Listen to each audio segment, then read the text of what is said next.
ఆదిలో వాక్కు ఉండెను, ఆ వాక్కు దేవుని యొద్ద ఉండెను, ఆ వాక్కు దేవుడై ఉండెను.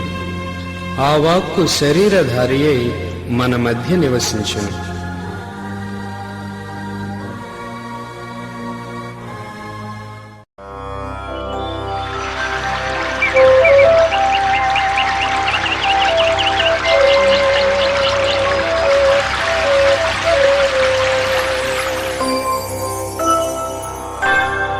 దైవ ఉనికిని చాటు నిబంధన మందసమా, దైవ వరములనిచ్చు దీవెన పాత్రమా, సకల వర ప్రసాదములనిచ్చు పరిశుద్ధాత్మమా,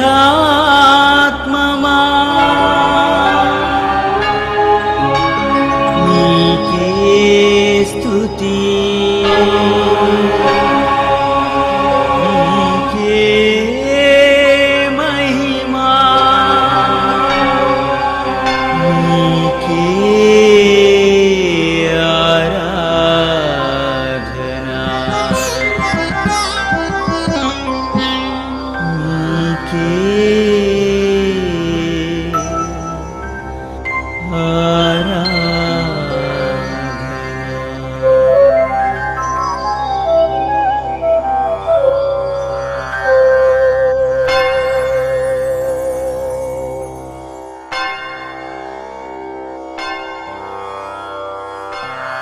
నిబంధన మందసమను ఈ ఆధ్యాత్మిక కార్యక్రమాన్ని వీక్షిస్తున్న మీ అందరికీ శుభాభివందనాలు.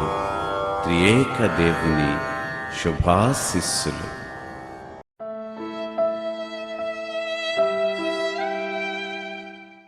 ప్రభుని యందు ప్రియులకు సహోదరి సహోదరులారా, ఈనాడు దివ్య పూజా బలి గురించి వివరముగా తెలుసుకోవటానికి మనం ప్రయత్నం చేద్దాం. అలా తెలిపేటటువంటి జ్ఞానమును అర్థం చేసుకునేటటువంటి స్థితిని మీకు కలుగ చేయమని ప్రభుని ప్రార్థన చేసుకుందాం. కృపగలిగిన మా దేవ, ఆనాడు మీ దివ్య కుమారుడు కల్వరి గిరిపై నిర్వహించిన ఆ యొక్క మొదటి దివ్య పూజా బలి రుధిరాన్ని చిందిస్తే, నేడు యాజకుడు నిర్వహిస్తున్నటువంటి దివ్య పూజలో అప్పద్రాక్ష రసాలు రుధిర రహిత బలిగా మీకు సమర్పణ చేస్తున్నాము. దేవా, ఈ యొక్క దివ్య పూజా బలి గురించి చెప్పేటటువంటి జ్ఞానమును నాకు అనుగ్రహించండి. అర్థం చేసుకునే మనస్సును, ఫలించే స్థితిని ఈ బిడ్డలకందరికీ దయచేయండి. ఈ మనవులన్నింటినీ మా నాథుడు, రక్షకుడు, విమోచకుడు అయిన యేసయ్య నామమున వేడుచున్నాము తండ్రి. ఆమేన్. ప్రభుని యందు ప్రియులకు సహోదరి సహోదరులారా, పోయిన వారము మనము రుధిర సహిత బలి గురించి, రుధిర రహిత బలి గురించి తెలుసుకున్నాం. అంటే కలువరి గిరిపై యేసయ్య రక్తాన్ని కార్చి సమర్పించినటువంటి ఆ బలిని రుధిర సహిత బలిగా, అదే బలి దానికి ముందు దినాన కడరాత్రి భోజన సమయాన సమర్పించిన దానిని రుధిర రహిత బలిగా, అంటే రక్తము చెందని బలిగా, అప్పద్రాక్ష రసాలు తీసుకొని తన శరీరంగా, తన రక్తంగా తన యొక్క శిష్యులకిచ్చి అది తన జ్ఞాపకార్థంగా చేయమని పలికిన విధానాన్ని మనం తెలుసుకున్నాం. అదే ఆనాటి నుంచి నేటి వరకు కూడా రక్తము చెందని బలిగా మన ఆలయాల్లో కొనసాగుతూనే ఉంది. తద్వారా దివ్య పూజా బలి గురించి తెలుసుకోవటం వలన ఆ దివ్య పూజలో మనస్స వాచ కర్మాన సరి అయిన విధముగా పాల్గొని నూరంతల ఫలితాన్ని పొందటానికి మనం ప్రయత్నం చేద్దాం. ప్రియులారా, దాదాపు 16వ శతాబ్దము వరకు క్రైస్తవులందరూ కూడా ఒకే ఒక ఆరాధనను కలిగి ఉన్నారు. అదే ఆది సంఘమైనటువంటి కథోలిక సంఘము యొక్క ఆరాధన విధానము. 16వ శతాబ్దములో లూథరు గారు కథోలిక సంఘముతో కొన్ని విషయాల ఎడల విభేదించి ఆయన బయటకు రావటం జరిగింది. అలా బయటకు వచ్చిన వారిని ప్రొటెస్టెంట్స్ అంటూ మనం పిలవటం ప్రారంభించాం. ప్రొటెస్టెంట్ అంటే వ్యతిరేకించిన వారు అని అర్థము. The ones who protested are called the protestants. అంతేకాని ప్రొటెస్టెంట్స్ అనేది ఒక శాఖ కాదు. 16వ శతాబ్దము వరకు ఒకే రకమైన ఆరాధనా క్రమాన్ని 2వ శతాబ్దములో పునీత జుస్టీన్ అనేటటువంటి మహానుభావుడు తయారు చేశాడు. అది యూదుల ఆరాధనా క్రమాన్ని బట్టి తయారు చేయటం జరిగింది. నేను ఎందుకు యూదుల ఆరాధన క్రమాన్ని బట్టి అని చెబుతున్నాను అంటే, క్రైస్తవత్వానికి లేక క్రైస్తవ మతానికి మూలము యూద మతము.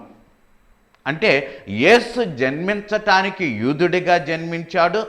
యేసు ఆచరించినటువంటిది యూద చట్టము, 10 ఆజ్ఞలు, తదితరమైన నియమాలు, నిబంధనలు అన్నీ కూడా. అందుకే యేసు ప్రభు గురించి లేఖనాలలో వ్రాయబడింది. అంటే మనము ఆది కాండము మొదలుకొని ప్రకటన గ్రంథము వరకు కూడా యేసు ప్రభు యొక్క స్థితిని మనకు ఎరుక చేయబడింది. అంతేకాని చాలామంది అనుకుంటున్నట్లుగా పాత నిబంధన కొట్టివేయబడలేదు. పాత నిబంధన కొట్టివేయబడితే ఒక మొక్కకు ఏర్లు నరికి వేసినట్లుగా ఉంటుంది. మనము ఏర్లు నరికి వేస్తే మొక్క చచ్చిపోతుంది. అదేవిధముగా క్రైస్తవ మతానికి ఏర్లు ఎక్కడ ఉన్నాయంటే యూదా మతమందు. అందుకే పాత నిబంధన, నూతన నిబంధన అంతా కూడా క్రీస్తు గురించే తెలిపేటటువంటిది. ఇదే విషయాన్ని యేసు ప్రభు లూకా సువార్తలో మనకు ఎరుక చేస్తున్నారు. ప్రియులారా, లూకా సువార్త 24వ అధ్యాయము 27వ వచనం ఆలకించండి. క్రీస్తు ఇలాగు శ్రమపడి తన మహిమలో ప్రవేశించుట అగత్యము కదా అని వారితో చెప్పి, మోషేయు సమస్త ప్రవక్తలను మొదలుకొని లేఖనములన్నిటిలో తన్ను గూర్చిన వచనముల భావమును వారికి తెలిపెను. ప్రియులారా, మోషే మొదలుకొని లేఖనములో ఉన్నవన్నీ కూడా కొట్టివేయబడలేదు. అవి యేసు నందు పరిపూర్తి అయ్యాయి. అదే విషయాన్ని యేసు ప్రభు ఉత్థానమైన తదుపరి తన శిష్యులకు ఎరుక చేస్తున్నారు.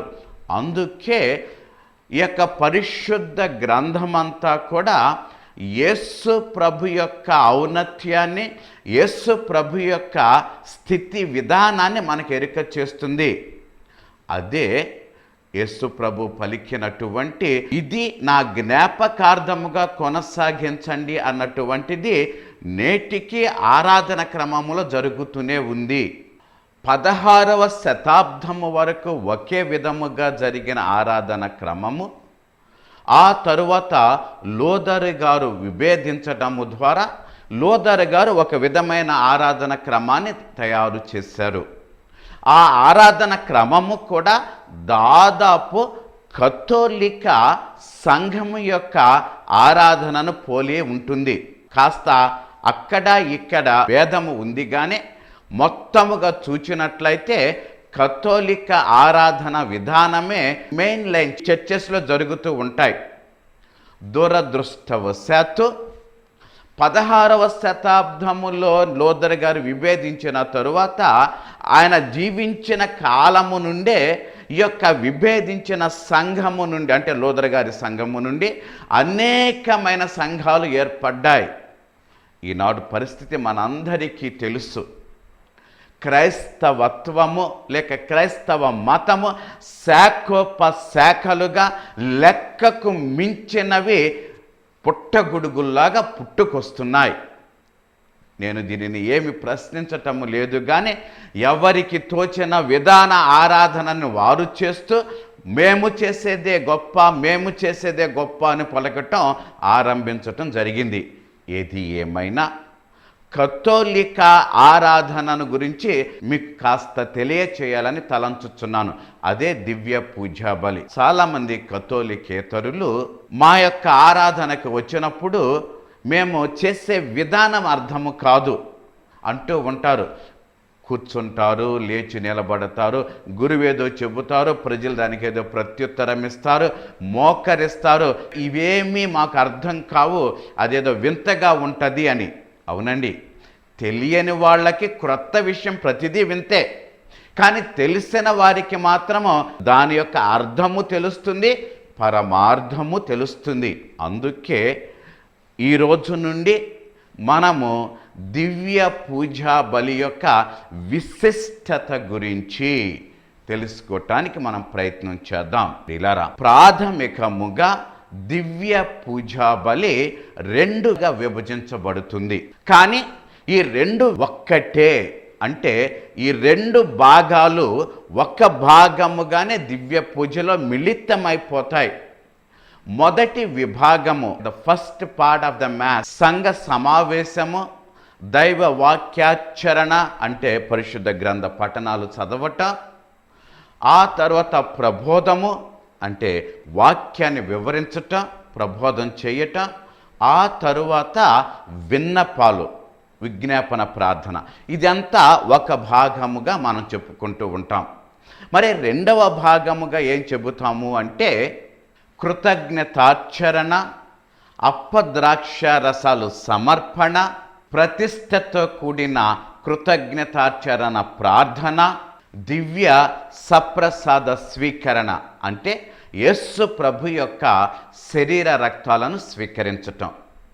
ఈ రెండు భాగాలు కూడా ఒక్కటిగా దివ్య పూజలో మిళితమైపోతాయి. ఒకదానిని మరొక దానిని విభజించలేము. కానీ కొన్నిసార్లు గురువు లేని సమయాలలో ఒక ఉపదేశకుడు కానీ లేక మరొక వ్యక్తి కానీ ఆరాధనను నడిపించేటప్పుడు మొదటి భాగాన్ని మాత్రమే ఆరాధన చేస్తూ ఉంటారు.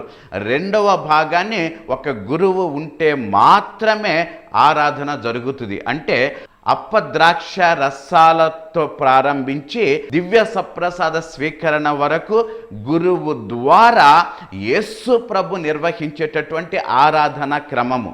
దానికి ముందు భాగాన్ని గురువు లేకపోయినా ఒక ఉపదేశకుడు కానీ లేకపోతే ఒక దైవజనుడు నిర్వహించేటటువంటి స్థితి కలిగి ఉంటాడు. అంటే ఇంకొక మాటలో చెప్పాలి అంటే ప్రభు భోజనాన్ని అందచేయటానికి ఖచ్చితంగా గురువు కావాలి. ప్రియులారా, ఈ రెండు భాగాలనే దివ్య పూజగా మనం పేర్కొంటూ ఉంటున్నాము. ఈ దివ్య పూజను ఎలా ప్రారంభిస్తామో అన్న దానిని గురించి మనం తెలుసుకోవటానికి ప్రయత్నం చేద్దాం. పూజ ప్రారంభాన్ని ప్రియులారా యాజకుడు అంటే గురువు పూజ వస్త్రాలు ధరించే సమయములో ప్రవేశ గీతము పాడుతూ ఉండగా ప్రారంభిస్తాం. ఒక్కసారి మీరు ఈ పూజా వస్త్రాలను తిలకించండి. తెలుపు బంగారు రంగు కలిగిన వస్త్రము, ఎరుపు,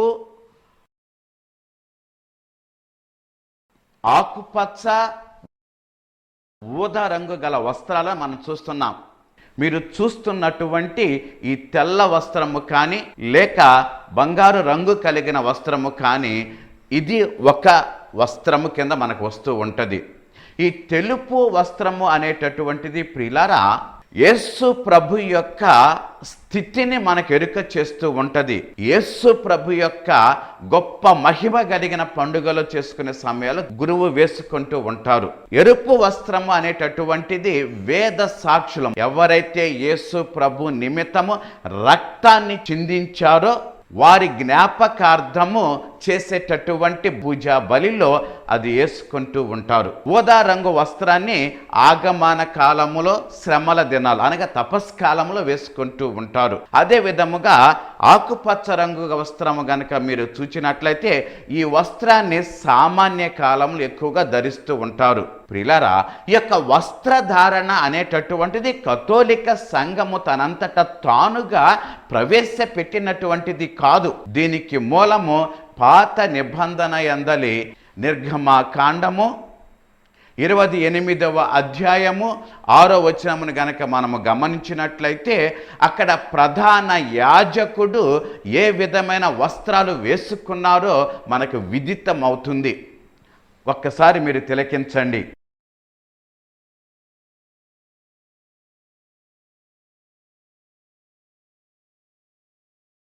అదే విధముగా ఆ ప్రధాన యాజకుడు వేసుకున్న వస్త్రాల విధముగానే ఈనాడు కూడా యాజకుడు వస్త్రాలను ధరించి ప్రవేశ గీతము పాడుతూ ఉండగా పీఠమును సమీపిస్తాడు.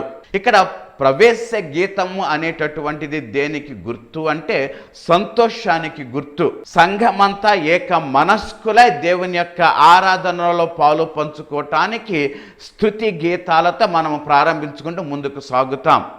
మీరు ఒక్కసారి పీఠాన్ని గనక గమనించినట్లయితే ప్రియులారా, పీఠము తెల్లటి వస్త్రముతో కప్పి ఉంటుంది. ఈ తెల్లటి వస్త్రము పవిత్రతకు గుర్తు. అంటే ఆ పీఠముపై జరగబోయేటటువంటి పవిత్ర బలి సూచనగా తెల్లటి వస్త్రము కప్పబడి ఉంటుంది. పీఠము, ఈ పీఠము గురించి పరిశుద్ధ గ్రంథం నుండి మనం కాస్త తెలుసుకోవటానికి ప్రయత్నించేద్దాం. పీఠము అనగానే మనకు గుర్తుకు రావలసింది రుధిర సహిత బలిని సమర్పణ చేసే ఒక పవిత్ర స్థలము. ఇక్కడ పీఠము అనగానే పాత నిబంధన గ్రంథమందు ఆబేలు మొదలుకొని ప్రతి ఒక్కరు సమర్పించిన బలి సమర్పణ చేయటానికి ప్రత్యేకంగా ఏర్పాటు చేసిన స్థలము. ఆదికాండము 8వ అధ్యాయము 20వ వచనము ఆలకిద్దాం. అప్పుడు నోవాహు యెహోవాకు బలిపీఠము కట్టి పవిత్ర పశువులన్నిటిలోనూ పవిత్ర పక్షులన్నిటిలోనూ కొన్ని తీసుకొని ఆ పీఠము మీద దహన బలిని అర్పించెను. మరి ఒక ఉదాహరణ నేను మీకు చూపిస్తాను. అబ్రహాము కూడా బలిపీఠాన్ని కట్టి తన తనయుడైన ఇస్సాకును బలి సమర్పణ చేయటానికి సిద్ధపడ్డాడు. ఈ విధముగా మనము చెప్పుకుంటూ పోతే పాత నిబంధన గ్రంథమందు సమర్పించబడిన ప్రతి బలికి ఒక ప్రత్యేకమైన పీఠము ఏర్పాటు చేయటం జరిగింది. ఆ పీఠము మీదకు దేవుని యొక్క కృప వేంచేసి వచ్చి పీఠముపై సమర్పిస్తున్నటువంటి ఆ యొక్క బలిని దేవాది దేవుడు స్వీకరించటం జరుగుతూ ఉంది. అదే విధముగా ఆఖరిన యేసయ్య కల్వరిగిరిపై యాజకుడుగా, యాజక గొర్రె పిల్లగా తండ్రి దేవునికి తనను తాను సమర్పితము చేసుకొని కల్వరి బలి పీఠముపై తండ్రి దేవునికి పరిపూర్ణమైన బలిగా తన ప్రాణాన్ని సమర్పించిన వ్యక్తిగా ఆయన ఆనాడు బలి సమర్పణ చేశాడు. అదే కలువరి బలిపీఠముపై యేసయ్య బలి పశువుగా దేవునికి సమర్పితమైన సంఘటన. అదే సంఘటననే కొనసాగించమని చెప్పాడు. తన జ్ఞాపకార్థముగా యేసు ప్రభు చెప్పినటువంటి లేక యేసు ప్రభు చేసినటువంటి ఆ రుధిర రహిత బలి ఈనాడు కూడా అదృశ్యుడైనటువంటి యేసు ప్రభువే యాజకుడుగా ఉంటూ తండ్రి దేవునికి యాజకుని ద్వారా బలి సమర్పణ అనగా రక్తము చెందని బలి అయిన అప్పద్రాక్ష రసాలను దేవునికి సమర్పించటం జరుగుతుంది. అలా దేవునికి సమర్పించేటటువంటి ఆ యొక్క రుధిర రహిత బలి ఎక్కడ సమర్పణ చేయాలి అయ్యా అంటే బలిపీఠము పైన. ఇక బలిపీఠము అనేటటువంటిది ఆనాటి నుంచి ఈనాటి వరకు కూడా ఖచ్చితముగా ఆరాధనలో ఒక ముఖ్యమైన భాగముగా మిగిలిపోయింది. అందుకే దేవాలయములో బలిపీఠము అనేటటువంటిది చాలా ముఖ్యమైనది, పవిత్రమైన స్థలముగా, యాజకుడు మాత్రమే ప్రవేశించే స్థలముగా మనము చూస్తూ ఉన్నాము. దానికి అంతటి గౌరవాన్ని నేటికి కూడా మనం ఆపాదిస్తూనే ఉన్నాము. అందుకే యాజకుడు తన సహాయకులైన ఇద్దరుతో బలిపీఠమును సమీపించి బలిపీఠమునకు గౌరవ సూచనగా ముద్దు పెట్టుకొని దివ్య పూజా బలి ప్రారంభించటం జరుగుతుంది. పూజా వస్త్రాలు ధరించే సమయములో ప్రవేశ గీతము పాడుతూ ఉండగా ప్రారంభిస్తాం. యాజకుడు గౌరవ సూచకముగా పీఠమును ముద్దిడి తన స్థలములోకి వెళ్ళి దివ్య పూజ ప్రారంభిస్తాడు.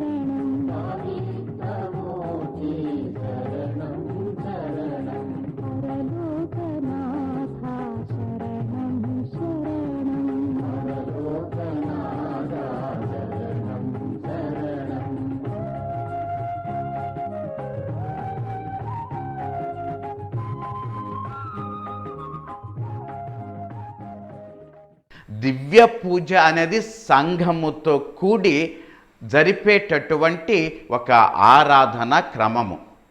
ఇక్కడ ఆరాధన క్రమము అనగానే కొంతమంది కొన్ని బాధ్యతలు తీసుకుంటూ ఉంటారు. దైవ వాక్యం చదివేవాళ్ళు దైవ వాక్యం యొక్క బాధ్యత, కానుకలు పట్టేవాళ్ళు కానుకల యొక్క బాధ్యత, ప్రజలందరూ కలిసి దేవునికి ప్రత్యుత్తర ప్రార్థన జరిపేటటువంటి బాధ్యత, ఇవన్నీ కూడా తీసుకోవాలి. లేకపోతే ఆ యొక్క బలి సమర్పణలో భాగాన్ని పంచుకున్నట్టు కాదు. ఏ విధముగా నెహెమియా దేవుని యొక్క వాక్కు చదివినప్పుడు ప్రజలందరూ కూడా విలపించారో, ఏ విధముగా వాళ్ళు ఆమెన్ ఆమెన్ అని తెలిపి మేము ఖచ్చితంగా పాటిస్తామని మాట ఇచ్చారో, అంటే ప్రతి వ్యక్తి కూడా తమ కంఠాన్ని కలపాలి, తమ మనస్సును కలపాలి, తమ యొక్క మనస్సు తమ స్థితి ఆ ఆరాధనలో నిమగ్నమై ఉండాలి. అలా ఆరాధనలో నిమగ్నమై ఉండాలి అంటే ఆరాధనలో జరిగేటటువంటి విధి విధానాలకు సమాధానం ఇవ్వటం తెలియాలి. ఎందుకంటే ఇది సంఘ ఆరాధన కాబట్టి, ఈ సంఘ ఆరాధన వ్యక్తిగత ఆరాధన కాదు. లేకపోతే ఎవరికి తోచిన విధముగా వారు ఏదో ఒకటి చెప్పేటటువంటి స్థలము కాదు, సమయము కాదు. కాబట్టి సంఘం అనేటటువంటిది ఖచ్చితంగా ఒక స్థితి కలిగి ఉంటుంది. ఆ స్థితి ప్రకారం ఆరాధన క్రమం ముందుకు సాగుతుంది. కాబట్టి ఈ ఆరాధన క్రమములో ప్రతి ఒక్కరూ తమ విధులను నిర్వహించాలి. ఆఖరిగా ఆమెన్ అని చెప్పేటటువంటి మాట కూడా ఈ యొక్క ఆరాధనలో ఒక భాగమే. అందుకే ఈ ఆరాధనలో పాలు పంచుకునే ప్రతి ఒక్క బిడ్డ కూడా ఆరాధన ఫలాన్ని మనస్స వాచ కర్మాన పొందాలి అంటే ఖచ్చితముగా తాను ఏమి సమాధానం చెబుతున్నాడో తనకు తెలియాలి, ఎందుకు చెబుతున్నాడో తెలియాలి, ఎలా చెబుతున్నాడో తనకు తెలియాలి. ప్రవేశ గీతము పాడుతూ ఉండగా గురువు తన సహాయకులతో అలా ప్రవేశించి వస్తున్నాడు అంటే సంఘమంతా లేచి నిలబడుతుంది. ఎందుకంటే అది గౌరవము. ఆ విధముగా ఆహ్వానించబడినటువంటి గురువు పీఠమును సమీపించి పూజ ప్రారంభిస్తాడు. అందుకే ప్రియులారా, దివ్య పూజా బలిని 3 అంశాలుగా మనము పరిగణించాలి. మొదటిది తండ్రి దేవునికి కృతజ్ఞతాపూర్వకముగా చెల్లించేటటువంటి కృతజ్ఞత. రెండవది యేసు ప్రభు జ్ఞాపకార్థము కడరాత్రి భోజన సమయాన నెరవేర్చిన ఆ యొక్క రుధిర రహిత బలి జరిపించేటటువంటి క్రియ. ఇక మూడవది, దేవుని యొక్క వాక్కు వలన మనము శక్తిని పొంది బలమును పొంది ఇంకా బలముగా లోకంలో సాగటానికి యేసు ప్రభు యొక్క శరీర రక్తాలను స్వీకరించి, ఎందుకంటే ప్రభు పలుకుతున్నారు యోహాను సువార్తలో, మీరు నా శరీరమును భుజించి నా రక్తమును పానం చేస్తే తప్ప మీకు రక్షణ లేదు అని. అందుకే ఆయన శరీర రక్తాలను స్వీకరించి మన అనుదిన జీవితములో బలము కలిగి లోక స్థితిని ఎదిరించి నిలబడి దేవునికి సాక్షులుగా ఈ లోకములో బ్రతికేటటువంటి శక్తినిచ్చేటటువంటిదే దివ్య పూజా బలి. అందుకే ఇప్పటి వరకు మనము ఆలకించినటువంటి ఈ దివ్య పూజా బలి గురించి మరొకసారి 2 మాటల్లో మీకు వివరిస్తా. పూజ ప్రారంభమయ్యేటటువంటిది యాజకుడు పూజా వస్త్రాధారణ చేసే సమయమున. ఆ తరువాత యాజకుడు బలిపీఠము సమీపించటము, ఆ తరువాత యాజకుడు బలిపీఠమును ముద్దిడి తన ఆసనం దగ్గరికి వెళ్ళి బలి పూజ సమర్పణ చేయటము. వచ్చే వారము తతిమా భాగాన్ని మనం తెలుసుకోవటానికి ప్రయత్నం చేద్దాం.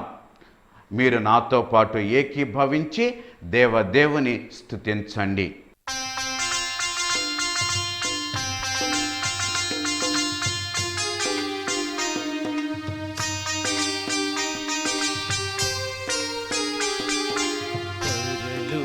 రాజా పరమేశ నీకే స్తుతి గణారాధన.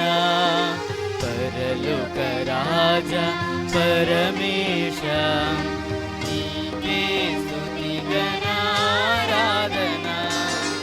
రావయ్యా ఓ దేవదేవా, రావయ్యా ఓ దేవదేవా, మా తోడ వసింపగను, మా తోడ వసింపగను.